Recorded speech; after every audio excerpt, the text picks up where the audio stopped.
Sejam muito bem-vindos, meus caros, e no dia de hoje venho mostrar-vos uma das primeiras prioridades do atual governo da extrema-direita holandesa, não é? Que está envolvido o partido de Geert Wilders, e em que definiram como primeira prioridade sair do Pacto de Migrações. Coisa estranha, não é? A imigração está a correr tão bem na Europa, por que raio é que haveríamos de sair? Mas bom, venho mostrar-vos esta notícia que eu acho que é importante, e até era importante que servisse como exemplo para Portugal, para um dia mais tarde seguirmos este exemplo e eventualmente tratarmos em condições dos nossos problemas da imigração. Mas temos prioridade máxima do governo de Geert Wilders optar por sair do Pacto da Migração da União Europeia. O novo governo de 4 partidos em Haia está a caminho para um confronto sem precedentes com Bruxelas.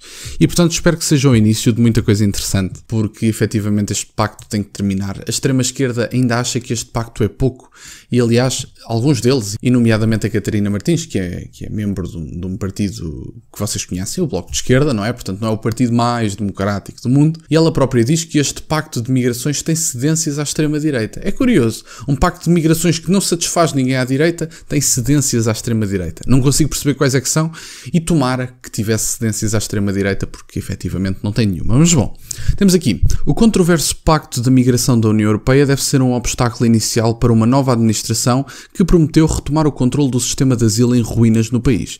Temos mais abaixo.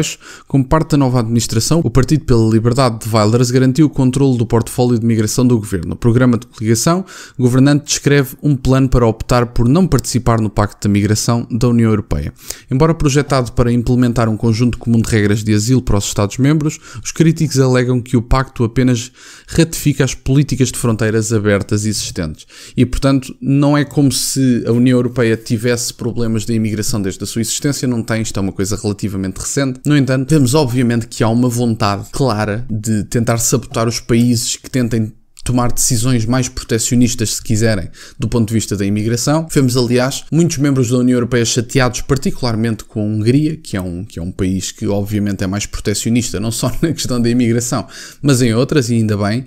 É um país muito interessante, é um país com o qual eu me identifico do ponto de vista das políticas tomadas, e eu acho essencialmente que era um país a ter como exemplo quando falamos deste tipo de questões. Temos mais abaixo. Autoridades da Comissão Europeia já reagiram com raiva às tentativas holandesas de garantir uma garantia de exclusão do pacto, lembrando o novo governo holandês, numa declaração severamente redigida, que a legislação de asilo vincula todos os Estados-membros envolvidos após a sua aprovação final. Lá está. É o que eu vos digo. Portanto, para aqueles que tinham dúvidas, porque pelos vistos continuam a existir pessoas que têm dúvidas sobre este assunto, que têm dúvidas de que nós perdemos soberania, perdemos as rédeas do nosso país quando estamos na União Europeia e temos que engolir determinadas medidas, única e exclusivamente porque fazemos parte dela, perceba-se que não me satisfaz de todo. Já disse isto no vídeo do canal principal, mas volto a referir esta ideia. Nós estamos atrelados às decisões dos Estados Unidos e dos grandes países da União Europeia. Nós não mandamos no nosso país. Os portugueses têm cada vez menos noções de identidade, cada vez menos mandam no seu país. Os nossos governos estão mais focados em baixar a cabeça aos burocratas europeus para terem acesso a determinados fundos, única e exclusivamente porque a nossa economia não produz, não temos objetivos individualmente falando, o nosso país não sabe de onde vem e também não sabe para onde vai. E, portanto, isso é uma das principais questões associadas a um bom governo de um país, é saber de onde veio e saber para onde vai. E os nossos governantes neste momento não sabem nenhuma das duas. Porque para onde é que vão? Vão para onde a União Europeia disser ou para onde os Estados Unidos acharem que Portugal deve ir? De onde é que vêm? Também não sabem, porque os portugueses não têm noções do passado histórico. O passado histórico está a ser manipulado consoante a ideologia de quem governa e, portanto, esquecemos-nos de datas. Não celebrávamos datas até há bem pouco tempo, como o 25 de novembro, que foi uma data completamente fundamental, e depois de questões como o verão quente e como o PREC, esquecemos-nos completamente do que se passou entre o 25 de abril e o 25 de novembro. E, aliás, muitas das pessoas à esquerda, principalmente, não todas, não posso dizer que sejam todas, mas muitas das pessoas à esquerda acham que o país começou no dia 25 de abril de 74. Meus caros, Portugal tem uma história com mais de 900 anos. Nós estamos a falar de um país que nasceu ontem. Portugal não começou em 74. Portugal não tem 50 anos. Temos que começar a acordar para a vida. Portugal já foi em tempos uma grande potência mundial, Portugal já foi de relevância mundial e neste momento somos o país atrelado às necessidades e às vontades dos Estados Unidos e dos burocratas europeus. E a questão da imigração está aqui esclarecida neste assunto.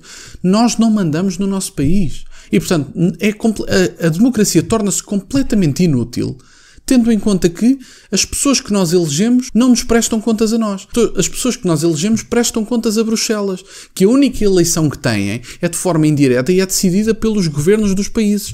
De que forma é que o Luís Montenegro tem legitimidade para decidir que governante é que pode votar em Bruxelas, tendo em conta que ele teve 20 e pouco por cento dos votos? O Luís Montenegro não tem legitimidade democrática para falar pelo país. Eu compreendo que ele tenha tido uma maioria relativa e, portanto, é assim que a democracia funciona.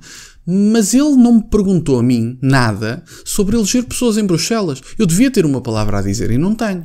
E, portanto, neste aspecto, meus caros, e era esta basicamente a notícia, o governo de Geert Wilders, e não só, o governo não é só de Geert Wilders, mas prepara-se para sair do Pacto de Migrações. Espero sinceramente que o consiga e que haja, de países com mais força do que o nosso, que haja finalmente alguém que enfrente os burocratas de Bruxelas e que possa, eventualmente, tratar da possibilidade de nós um dia começarmos a ter mão no nosso país, começarmos a mandar no nosso país. E isto pode ser o início. As eleições amanhã em França podem ser o início de um partido que vai efetivamente enfrentar os burocratas em Bruxelas. E eu acredito que o Rassemblement Nacional não vai deixar o país na situação em que está, ainda para mais sendo França, na situação em que está do ponto de vista da imigração. França está numa situação lamentável. Nós tivemos uma circunstância muito específica de há um tempo atrás, acho que nem faz um ano, de França a ter 20 atentados numa semana. Tiveram que evacuar escolas, aeroportos, quer dizer, não faz qualquer tipo de sentido. E, portanto, a imigração tem que ser controlada. E, aliás, porque é que eu comparo a questão dos atentados com a questão da imigração? Porque muitos dos participantes nesses atentados tinham gritos de guerra que estão associados a determinados países e a determinadas religiões de determinados países, não é? E, portanto, não podemos fingir que a questão da imigração é uma brincadeira.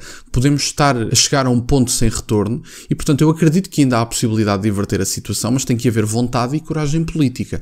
Não pode haver medo de Bruxelas. Alguém tem que enfrentar Bruxelas. Estamos presos numa ditadura. O objetivo de Bruxelas, segundo os próprios, não era espalhar a democracia. E a democracia não é o poder do povo. E o que é que o povo decidiu em França? E, por exemplo, a Inglaterra decidiu o oposto. Deu maioria absoluta à esquerda. E, portanto, que assim seja. Os ingleses acho que só meteram mais um prego no seu caixão. Mas assim seja.